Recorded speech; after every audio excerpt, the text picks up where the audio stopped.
감사드립니다. 주부를 참고하실 때 여러분 앞에 귀회 소식 먼저 전하겠습니다. 귀회 소식 전하기 앞서 등록하신 분이 계십니다. 최우수 성도님, 남경식 성도님과 아이 남준, 이렇게 세 명인데 지금 여기 있진 않고 3층 유아실에서 예배 드리고 있습니다. 누구냐면 김은영 권사님 둘째 따님이죠. 결혼하고 지방에로 내려갔었는데 이제 용인으로 올라와서 우리 교회 다시 등록하셨습니다. 나중에 보면 또 반갑게 맞이해 주시기를 부탁드리고, 영상으로 보실 테니까 잘 오셨습니다. 끝나고 잠깐 뵙도록 하겠습니다. 계속해서 주보 참고해 주십시오. 우리에게 방문하신 모든 분들 주님의 이름으로 환영합니다. 등록 원하시는 분 말씀하시면 친절하게 도와드리겠습니다. 성경 통독 1독을 위해 우리가 나아가고 있습니다. 아무래도 지금 휴가 기간이라서 많은 성도님들이 이동하고 계실 텐데 주중에 쉬는 것도 참 중요하지만 말씀으로 우리의 꼴을 먹어서 더 영혼이 살찌워지는 그런 복된 시간이 되었으면 합니다. 7월 넷째 주간 예배 안내입니다. 주일 오전 예배, 현장 예배 중심으로 드려지고, 이제는 이번 주부터는 모든 소그룹과 찬양대 연습도 이전처럼 동일하게 진행할 수 있게 되었습니다. 그래서 오늘 오이코스 모임이 있습니다.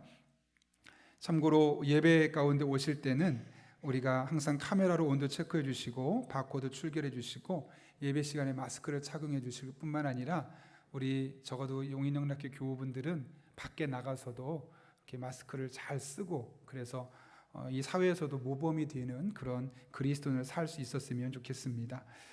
현장 예배에 참석하지 못하고 온라인으로 예배 드리고 계신 분들 계신데 이렇게라도 인사드릴 수 있게 돼서 감사합니다. 교회 학교 예배도 여전히 현장 예배 중심으로, 그러나 참석하지 못한 아이들을 위해서 꼭 예배 영상을 제공하고 있으니 가정에서 드리는 아이들 부모님들 신경 써서 예배를 거르지 않도록 지켜주시길 부탁드립니다. 좀 전에 이야기했던 것처럼 오이코스 모임 있습니다. 특별히 이번 주부터 8월 23일 주간까지는 오이코스 모임과 구역 모임을 자율 모임 기간으로 갖게 됩니다. 그러니 오늘은 꼭 만나셔서 오랜만에 만나 대화를 나누고 또 사랑의 교제를 나눌 수 있었으면 합니다. 아동부 여름성경학교가 오늘로 끝났습니다. 그동안 기도해 주시고 또 물심양면으로 지원하고 후원해 주신 한 분 한 분에게 진심으로 감사를 드립니다. 수요기도회 인도에서 사역하고 계신 정은경 선교사님 오셔서 하나님의 말씀 또 인도의 선교 보고해 드리도록 하겠습니다. 구역장 모임, 당회, 사랑의 대화 모임 일정과 시간을 참고해 주시기 부탁드리고요. 1층에서 8월 주만나 8월호 큐티집을 판매하고 있습니다. 이번 주간에 김종현 목사님 휴가 및 목회 연수가 있고 1교구 임시교구 목사로 박천영 목사님이 섬기게 됩니다. 특별한 일 있으시면 꼭 박천영 목사님에게 말씀해 주시기를 부탁드리고, 오복신 집사님 이번 주 또 휴가가 있습니다. 안전하게 또 편안한 쉼 될 수 있도록 같이 기도해 주시기를 부탁드립니다. 더 자세한 광고는 주부를 참고해 주시고 우리 함께 기도하시고 하나님의 말씀 나누겠습니다. 거룩하신 아버지 하나님, 오늘도 주님 전에 불러주셔서 말씀 앞에 서게 하신 은혜 진심으로 감사를 드립니다. 우리의 마음의 문을 활짝 열어주시고 피곤치 않게 하시고 이 말씀이 우리의 신비에 새겨져서 한 주도 말씀의 능력을 경험할 수 있도록 이 시간 우리 한 사람 한 사람의 마음에 친히 역사하여 주옵소서. 함께 하실 줄로 믿사옵고 예수님의 이름으로 기도하옵나이다.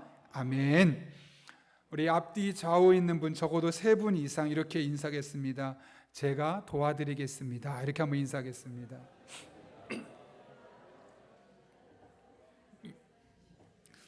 또 끝나고 봅시다 이러면 안 됩니다.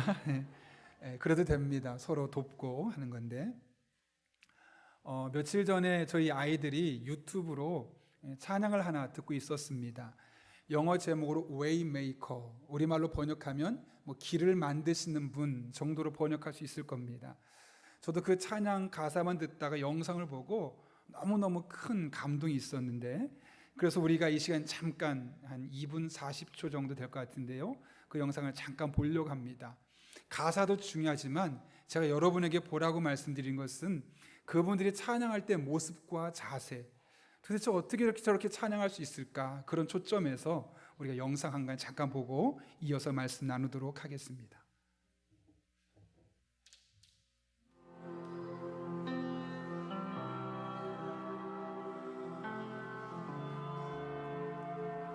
You are here.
영상을 보시면서 어떤 생각하셨습니까? 저 찬양을 하는 사람들의 모습 너무 감동적이고 은혜스럽지 않습니까? 저도 그 영상을 보면서 그런 마음이 들어서 저희 아이들 3명한테 물었습니다. 얘들아, 너희도 저렇게 찬양해보고 싶지 않아? 아멘 하면 좋은데 창피해서 저렇게 못하겠어요 라고 하더라고요. 10대 아이들이니까, 중학생이니까 그럴 수 있겠다라는 생각이 들어서 다시 한번 진지하게 물었습니다. 근데 얘들아, 혹시 저 사람들이 어떻게 저렇게 찬양할 수 있다고 생각하니? 어떻게 저렇게 하나님을 간절하게 찬양하고 어떻게 마음의 고백을 다해서 저렇게 하나님을 높일 수 있다고 생각하니? 잘은 모르겠지만 저 사람들이 그동안 살아오면서 하나님이 정말 살아계신 것을 경험했기 때문에 저렇게 찬양할 수 있는 거 아닐까? 지금 당장 다 경험할 수 없지만 너희도 그 하나님을 만날 수 있었으면 좋겠다라고 말하면서 제가 마지막으로 한마디를 더했습니다. 우리가 놀이동산 가면 그 많은 놀이기구 다 타고 싶어서 이것도 타고 저것도 타고, 또 뷔페 가면 이 음식도 먹고 저 음식도 먹고 싶고 모든 음식 다 먹어보려고 하는 것처럼, 기왕 하나님 믿기로 했으면 하나님의 정말 다양하신 모습들을 우리가 다양하게 경험할 수 있었으면 좋겠다. 물론 너희들이 어려서 지금 그 하나님을 다 경험할 수는 없겠지만 끝까지 포기하지 않고 하나님의 말씀을 들을 때 집중해서 듣고 찬양할 때 가사를 생각하며 영혼을 다해서 부르다 보면 언제 어느 순간 너희들도 저분들처럼, 저 사람들처럼 찬양할 수 있을 때가 반드시 오게 될 거야. 한번 그렇게 해보지 않을래? 해볼게요. 여러분, 성경은 다양한 모습의 하나님을 우리에게 소개하고 있습니다. 이 하나님을 만나는 사람들은 다양한 삶의 문제들을 만날 때 다양한 신앙의 모습과 믿음의 모습으로 그 어려움들을 뛰어넘는 것을 보게 됩니다. 그런데 그 하나님을 경험하지 못한 사람은 다양한 어려움들이 찾아오게 되어질 때 그 다양한 어려움에 이리저리 흔들리고 좌절하는 신앙을 보게 되는 것이죠. 그런 맥락에서 우리가 성경 속에 소개되어 있는 그 다양한 모습들의 하나님을 다양하게 경험한다는 것, 이것만큼 큰 은혜가 없습니다. 오늘은 우리가 특별히 시편 121편의 말씀을 통해 이 하나님의 놀라운 은혜를 경험할 수 있기를 간절히 소원합니다.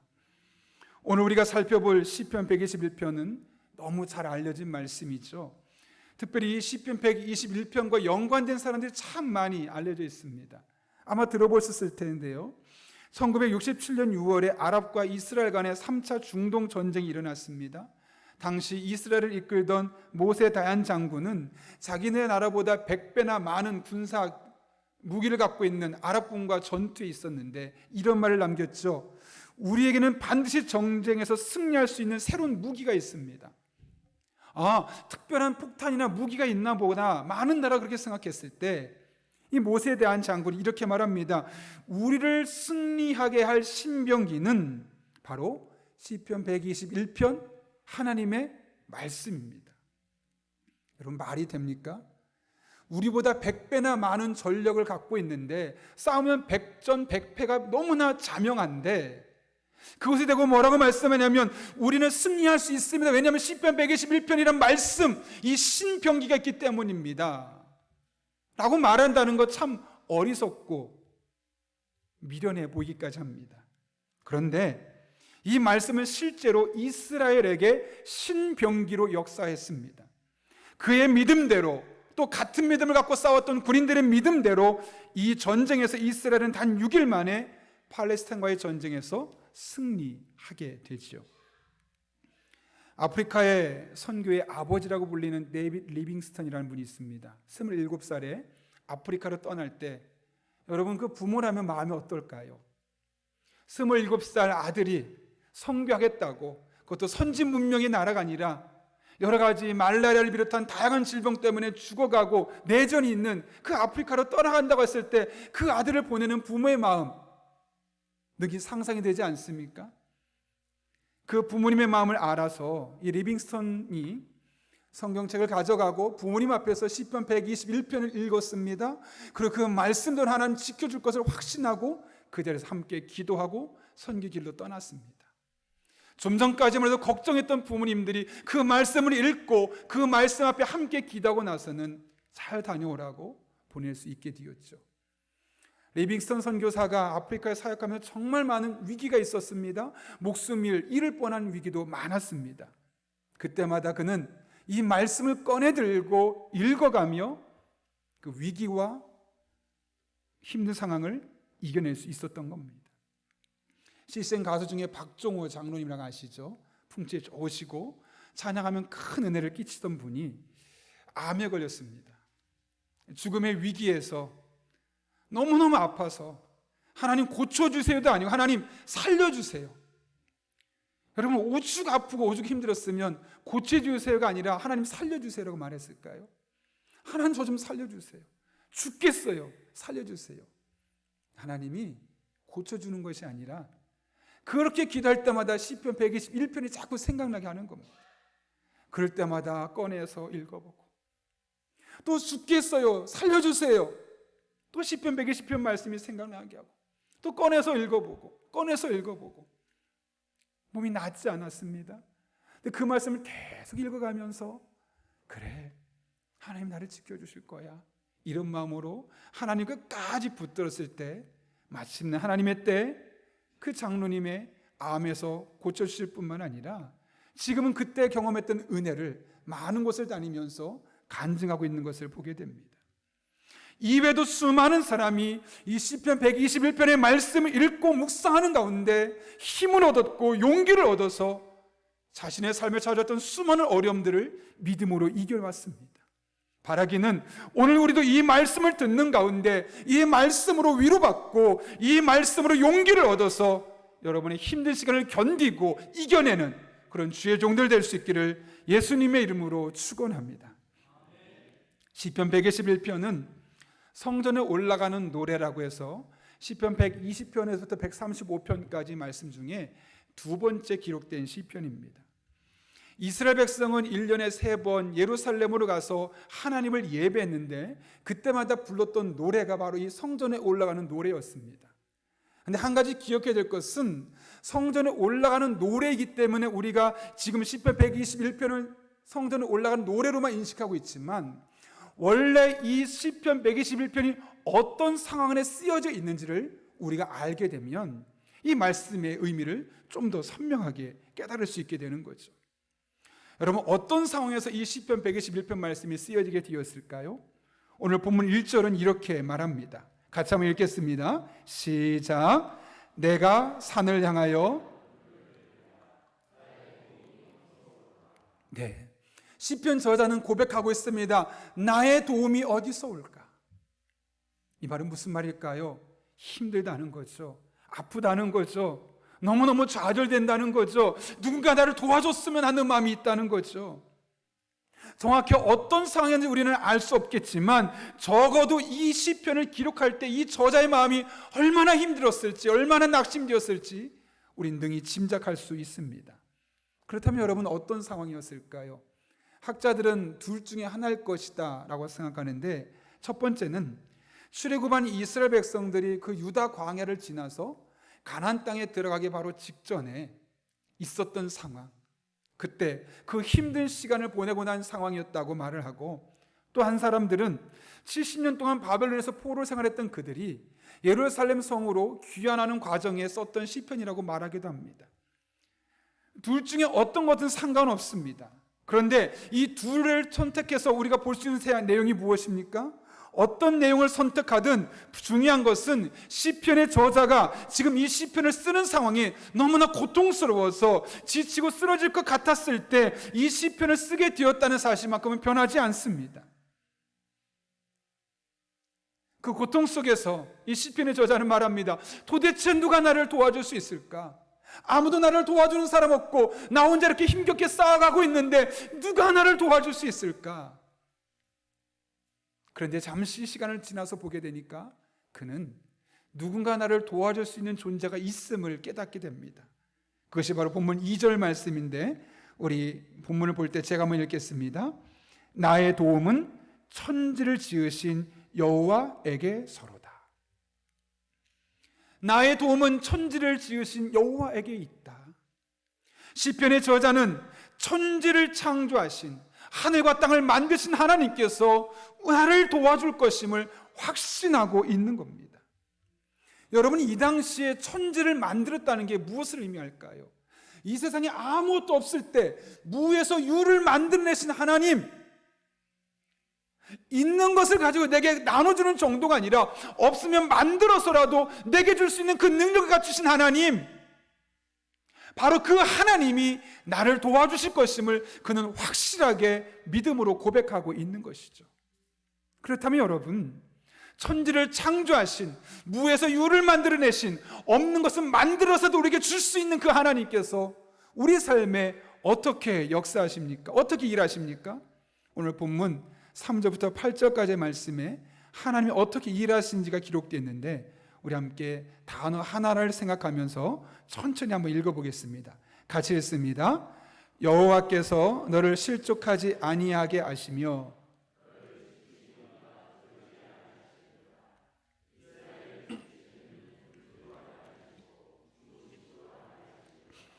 여호와는 너를 지키시는 이시라.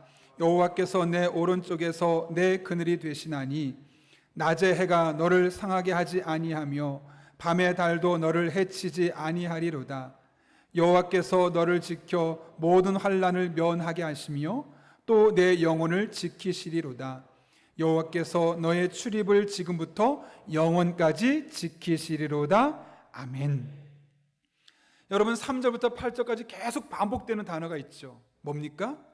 지키시리로다, 지키시리로다. 너를 지키시는 자가 무려 6번에 걸쳐서 천지를 창조하신 전능하신 하나님께서, 없으면 만들어서라도 우리에게 주길 원하신 그 하나님께서 우리를 지키시고 계시다라고 말씀하고 있는 겁니다.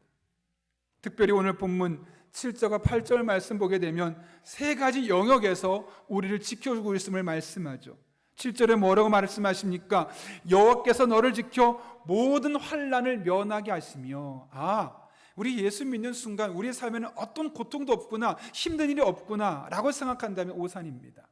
오늘 본문에서 환난이란 단어는 원문을 보게 되면 라으라는 히브리어 단어가 쓰였는데, 이것은 고통스러운 훈련이란 뜻을 갖고 있습니다. 따라서 하나님께서 우리의 삶의 모든 환난을 면케 하신다는 것은 아무런 고통이 없게 만들어준다는 것이 아니라, 고통이 있지만, 고통을 겪을 수밖에 없지만 그것을 고통스러운 가운데 훈련으로 경험하게 하신다. 다시 말하면 그 훈련을 지나고 나면 훨씬 더 성숙된 사람, 그 고통을 능히 뛰어넘을 수 있는 사람으로 우리를 만들어주신다라고 말씀하고 있는 것이죠. 육상 선수가 처음에는 기록이 좋지 않지만 계속 훈련하면서 그 기록이 좋아지는 것처럼, 우리도 그 고통을 겪어가면서 인생의 크고 작은 세파들을 이겨낼 수 있는 힘, 능력, 우리에게 주어진다고 말씀하고 있는 것이죠. 두 번째로는 우리의 영혼을 지킨다고 말씀합니다. 영혼을 지킨다는 것은 쉽게 표현하면 우리를 영적으로 침체하지 않도록 만들어준다는 겁니다. 여러분, 영적으로 침체되면 어떤 일이 생길까요? 기도가 안 됩니다. 말씀 듣는데 은혜가 되지 않습니다. 예배 시간에 잠만 옵니다. 내가 왜 교회를 다니는지 이해가 되지 않습니다. 어쩔 수 없이 신앙생활하는 그런 수동적인 신앙으로 전락해버릴 수밖에 없습니다. 그런데 하나님이 거기까지는, 어느 정도까지 침체를 잠깐 경험할 수 있겠지만 완전히 무너져서 일어설 수 없을 만큼까지는 우리가 두지 않는다라고 말씀하시는 것이고, 거기까지 우리를 지켜주신다는 것이죠.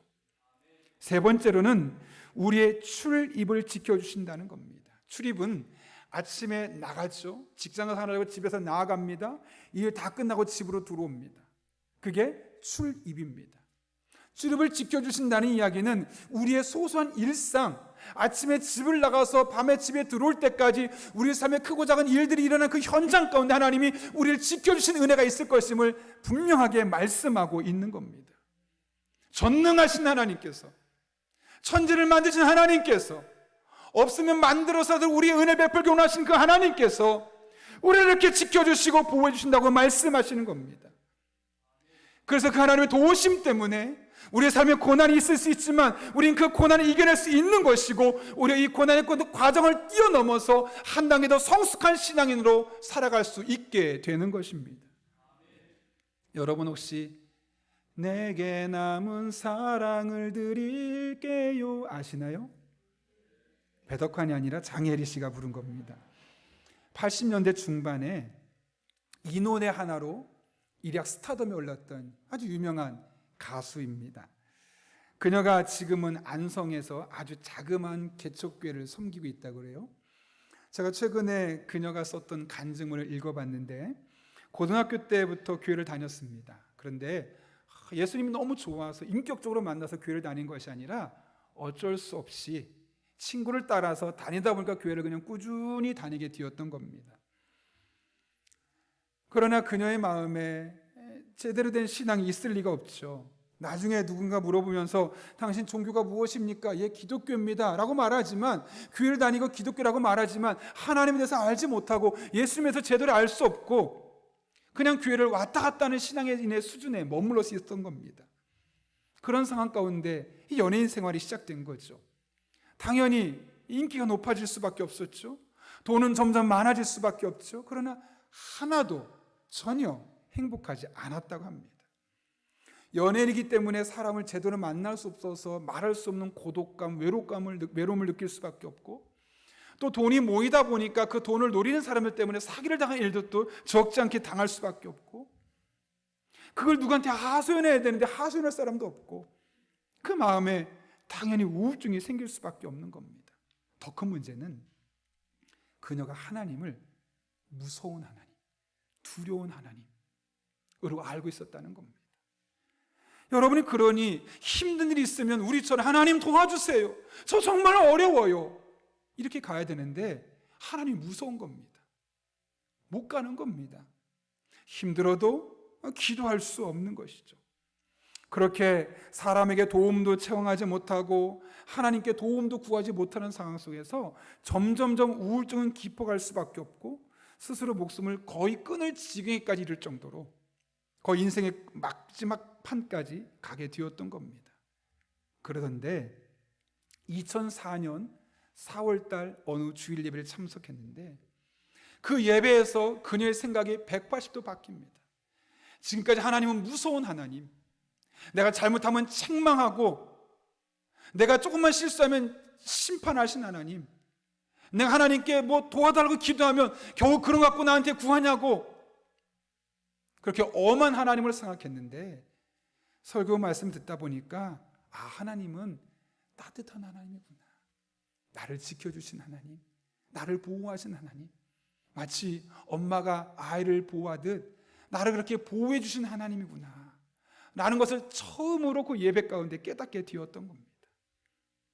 그리고 내가 이런 아픔과 어려움을 겪고 있는 것은 하나님이 나를 버렸기 때문이 아니라 오히려 나를 기다리고 계신 것이었구나, 사랑하는 하나님이 나를 지켜주면서 더 이상 무너지지 않도록 지켜주면서 지금까지 기다리고 계신 것이었구나 라는 것을 깨닫게 되었던 것이죠. 그 순간 그의 모든 가치관이 송두리째 바뀝니다. 내가 하나님을 오해하고 있었구나, 하나님은 무서운 하나님, 심판의 하나님이기 이전에 그 큰 능력으로 나를 사랑하고 나를 지켜주고 나를 보호하기 원하신 하나님이구나 라는 사실을 알게 되었고, 그때부터 그녀의 신앙생활이 달라지는 겁니다. 이 하나님, 그동안은 무서워서 멀리 했는데 더 알고 싶다. 그래서 교회 정식으로 그제서야 등록을 하고 이제 성경 공부하면서 하나님이 어떤 분인지 하나씩 알아가면서 깊은, 그 하나님을 잘못 알았을 때, 하나님을 알지 못했을 때는 누릴 수 없었던 그 충만한 영적인 교제를 누릴 수 있게 되었다는 것이죠. 그리고 이제는 그 기쁨이 너무나 커서 내게 남은 사랑을 사람들에게 나눠야겠다, 예수님께 받은 사랑, 그 은혜를 내가 나누며 살아야겠다 해서 교도소로, 양로원으로, 또 지방의 작은 교회로 약자들을 찾아다니면서 찬양하고 간증하는 그런 사역을 감당하고 있다는 겁니다. 심지어 그런 어려운 곳만 다니다 보니까 수입이 없죠. 그러니까 서울에 있던 집을 팔아서 그 수익금으로 그 자비량 선교사는 그 사역에 돈을 쓰면서 그렇게 많은 곳을 다니면서 지금도 간증 집회를 하고 있다는 이야기를 들었습니다. 하나님을 무서운 하나님으로 잘못 알았을 때는 하나님이 두렵고 하나님께 가까이 할 수 없고 하나님을 알고 싶지도 않았지만 나를 지켜준 하나님, 나를 보호하신 하나님을 알게 되었을 때는 더 알고 싶고 더 가까이 하고 싶고, 그러면서 그녀의 삶이 180도 달라지지 않았겠습니까?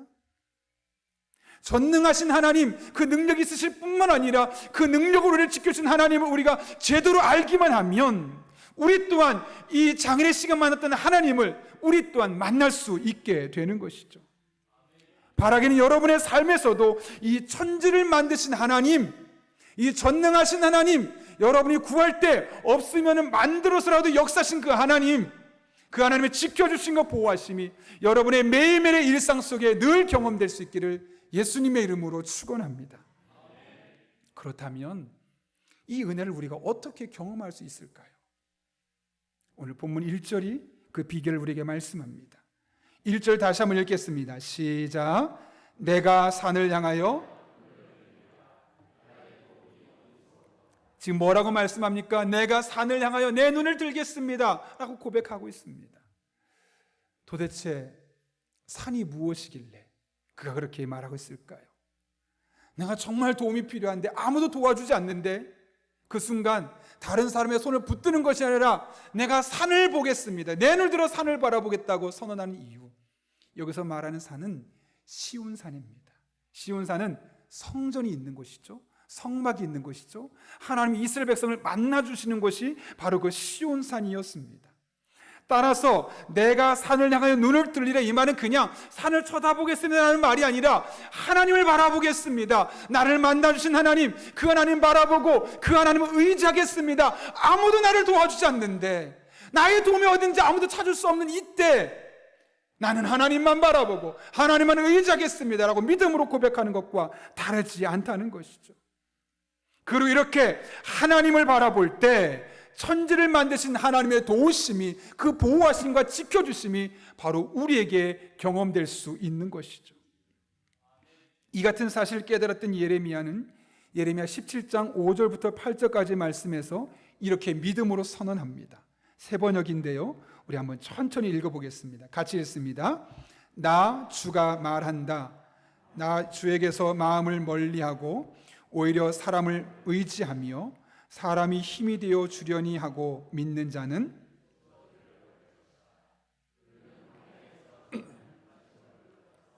좋은 일이 오는 것을 볼 수 없을 것이다. 그는 소금기가 많아서 사람이 살 수도 없는 땅, 메마른 땅에서 살게 될 것이다. 그러나 주님을 믿고 의지하는 사람은 복을 받을 것이다. 그는 물가에 심은 나무와 같아서 뿌리를 개울가로 뻗으니 잎이 언제나 푸르므로 무더위가 닥쳐와도 걱정이 없고 가뭄이 심해도 걱정이 없다. 그 나무는 언제나 열매를 맺는다. 아멘. 뭐라고 말씀합니까? 사람을 의지하며 저 사람이 나에게 힘이 되어주겠지라고 믿는 사람은 소용없다는 겁니다. 하나님으로부터 마음이 멀어진 것이고 결국 그의 삶에는 하나님의 좋은 것을 볼 수 없음을 말씀하는 것이죠. 남편이 여러분에게 힘이 되어줄까요? 예, 힘이 되어줄 수 있을 겁니다. 그러나 일부입니다. 온전한 힘이 되어줄 수 없습니다. 여러분의 아내도, 여러분의 자녀도, 여러분의 부모님도, 여러분의 그 간절한 친구와 동호회 회원들도 여러분에게 온전한 도움의 대상이 될 수 없다는 겁니다. 오히려 그럴수록 우리는 실망감을 느낍니다. 오히려 그럴수록 우리는 상처만 받게 됨을 성경은 말씀하고 있지 않습니까? 그러나 뭐라고 말합니까? 주님을 믿고 의지하는 사람은 복 있는 사람이다. 마치 물가에 심어진 나무처럼 사시사철 푸르고 열매를 맺게 될 것이다 라고 말씀합니다. 남편을 의지하기보다는 하나님을 의지하는 사람, 아내를 의지하기보다는 하나님을 의지하는 사람, 부모의 것을 의지하고 자녀를 의지하고 친구를 의지하기보다는 하나님을 붙드는 사람이 진짜 복이 있고, 그런 사람에게 끊이지 않는, 마르지 않는 하나님의 은혜가 솟아날 것임을 말씀하고 있는 겁니다. 지난 주간 제가 대상포진 때문에 좀 힘든 시간을 보낸 건 아실 겁니다. 사실 성도들에게는 말씀하고 싶지는 않았지만 서론 부분의 이야기를 함께 나누고 여러분이 오해 혹시 하실까 봐 나눴던 이야기인데, 여러분이 기도해 주시고 또 걱정 많이 해 주시고 전화도 해주셔서 잘 이겨냈습니다. 너무너무 감사합니다.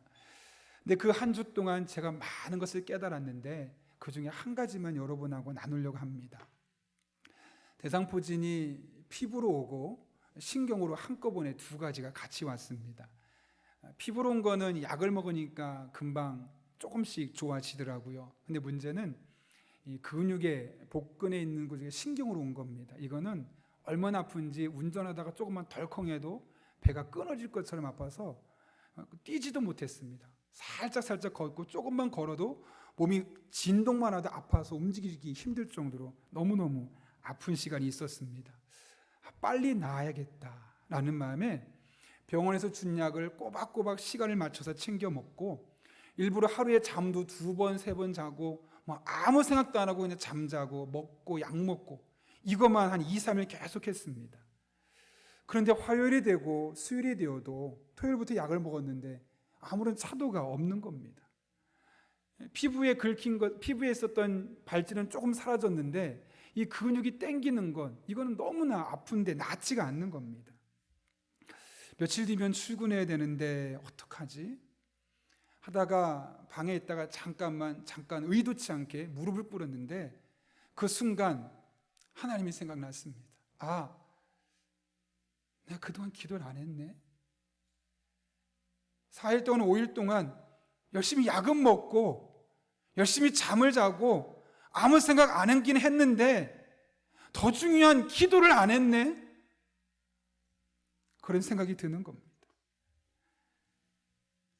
무릎 꿇은 그대로 하나님께 배에 손을 대고 간절히 기도했습니다. 하나님, 이 한 주 동안 이게 빨리 잡히게 해주셔서 완벽하게 낫게 해주십시오. 그래서 회복된 몸으로 주일을 준비되게 해주시고 또 저에게 지혜를 주셔서 이 짧은 시간 동안 얼마 남지 않은 이 시간 동안 잘 마무리될 수 있도록 도와주십시오. 그게 방에서 혼자 배를 부여잡고 하나님 앞에 정말 간절히 기도했습니다. 그리고 다음 날 아내와 대화를 나누다가 원래는 금요일에 병원을 가려고 했었는데 오늘 가자. 그 병원에 가게 되었습니다.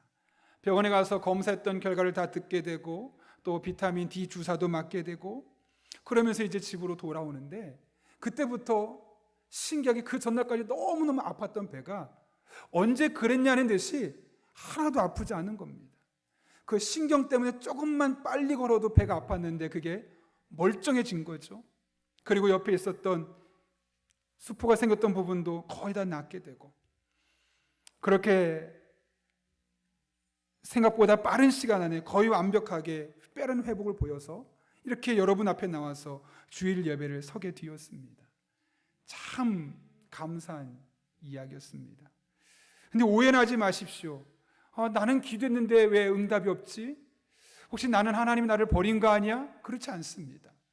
여러분에게는 하나님의 뜻이 또 다른 뜻이 있기 때문에 그렇게 하시는 거고 저는 지금 목사, 너 목사잖아. 약 잘 먹고 잠 잘 자고 많이 쉬기만 하면 낫는 거라고 생각했니? 아니, 더 중요한 거 있잖아. 너 왜 기도 안 했어? 이걸 저로 하여금 목사인 저로 하여금 깨닫게 하시려고 저에게 하나님이 그렇게 일하신 거라고 생각합니다. 지금도 생각해 보면 얼마나 미련했는지 모릅니다. 약 잘 먹고 잘 쉬면 됩니다. 그냥 그 의사 말만 철석같이 믿고 그냥 잘 먹고 잘 자고 잘 쉬려고만 했습니다. 근데 호전되지 않는 것이죠. 여러분, 목사도 이렇습니다. 늘 기도할 것 같은데 조금만 힘든 일 있으면 하나님께 매달릴 것 같은데 그렇지 않다는 것이죠. 그냥 약만 먹고 있으면 괜찮을 것처럼 생각하는 게 목사입니다. 하물며 여러분을 생각하니까 여러분은 더 얼마나 힘들까? 목사가 이런데 여러분 정말 아플 때 힘들 때 어쩌면 하나님을 부를 힘도 없겠구나, 하나님을 한 번도 부를 수도 없겠구나 라는 생각이 들었습니다.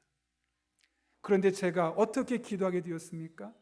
저도 모르게 무릎이 꿇어지면서 무릎 꿇으면 기도했던 것이 습관이 되니까 그래,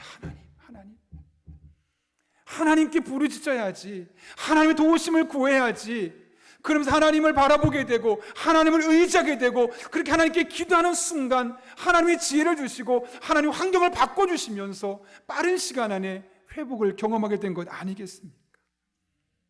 여러분, 하나님을 바라보십시오. 하나님을 바라보면 답이 보입니다. 하나님을 바라보면 길이 보입니다. 하나님을 의지하면 문제가 해결됩니다. 사람을 보면 실망스러운 일, 상처받는 일들이 쌓이고 쌓이지만 하나님 바라보면, 하나님을 의지하면 반드시 길이 보이고 답이 보이고 문제가 해결되는 것을 우리가 경험하게 되어지는 것입니다.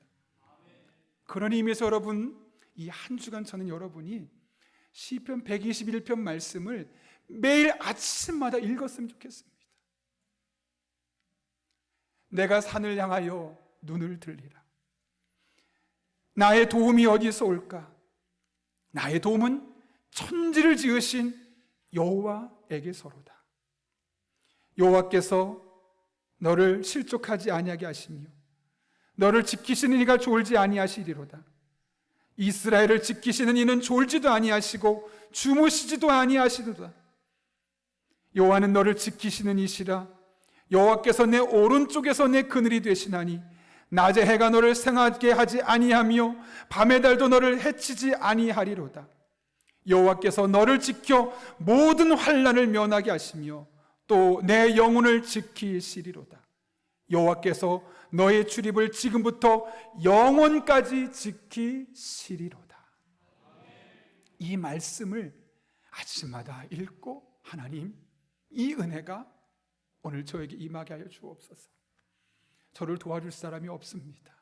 아내도 힘이 되지 않습니다. 남편도 힘이 되지 않습니다. 의지할 사람이 없습니다. 그러나 천지를 만드신 하나님을 내가 의지합니다. 그분을 바라봅니다. 그러하오니 오늘도 나의 삶 가운데 함께 하셔서 나를 지켜주시고 나를 보호하시고 나의 출입을 인도하여 주옵소서. 그렇게 기도하며 하루하루 살아갈 때 여러분 한 분 한 분의 삶 가운데 이 시편 121편의 하나님, 천지를 만드신 하나님, 전능하신 하나님, 없으면 만들어서라도 응답하신 이 하나님의 놀라운 은혜가 여러분 한 분 한 분의 삶 가운데 경험되어지는 그 복된 한 주간 될 수 있기를 예수님의 이름으로 축원합니다. 함께 기도하겠습니다. 이 시간 기도할 때 오늘 말씀을 기억하며 우리가 주님 앞에 기도하겠습니다. 여러분, 어떤 아픔이 있습니까? 어떤 어려움이 있습니까? 남편에게 말해도 이해하지 못하는, 아내에게 말해도 딴 말만 하는, 아무도 의지할 수 없는, 도대체 누가 나를 도와줄까 할 때 눈을 들어 하나님을 보십시오. 그 하나님 바라볼 수 있게 달라고, 천지를 만드신 하나님 바라볼 때 그 하나님의 지켜주심이 우리 삶 가운데 날마다 경험될 수 있게 달라고 그 하나님의 은혜를 삼아하며 우리 한 1분 정도지만 간절한 마음으로 기도하겠습니다. 함께 기도합니다. 거룩하신 아버지 하나님, 우리를 불러주시고 귀한 말씀 붙들고 함께 기도하게 하시는 진심으로 감사를 드립니다. 오늘 시편 121편의 말씀을 삼합니다. 그 하나님의 은혜를 삼합니다. 우리 한 사람 한 사람에게 천지를 지으신 하나님의 지켜주심이 매일매일의 삶에 경험되게 하여 주셔서 낙심되지 않게 하시고 좌절되지 않게 하시고 예수님 붙들고 하나님 붙들고 이 모든 삶의 위기 어려움을 극복해낼 수 있는 하나님의 종들 되게 하여 주옵소서. 그래 날마다 이 말씀이 우리에게 은혜가 되게 하시고 간증이 되게 하시고 삶의 고백이 되게 해주셔서 하나님만은 은혜 고백으로 하루하루를 살아낼 수 있는 주의 종들 되게 하여 주옵소서. 하나님을 바라봅니다. 찬양합니다. 의지합니다. 신실하신 하나님, 살아계신 아버지 하나님, 역사하여 주옵소서. 주님 뜻대로 살아가는 주의 종들 될 수 있도록 은혜를 더하여 주옵소서. 거룩하신 아버지 하나님, 귀한 말씀을 통하여 이 한 주를 우리가 또 어떻게 살아가야 할지를 깨닫게 하시는 은혜 진심으로 감사를 드립니다. 이 말씀이 우리 안에 날마다 살아있어 천지를 만드신 하나님의 지켜주심과 보호하심과 인도하심을 매일매일 경험하고 간증하는 주의 종들 되게 하여 주옵소서. 예수님의 이름으로 기도하옵나이다. 아멘. 우리 찬송가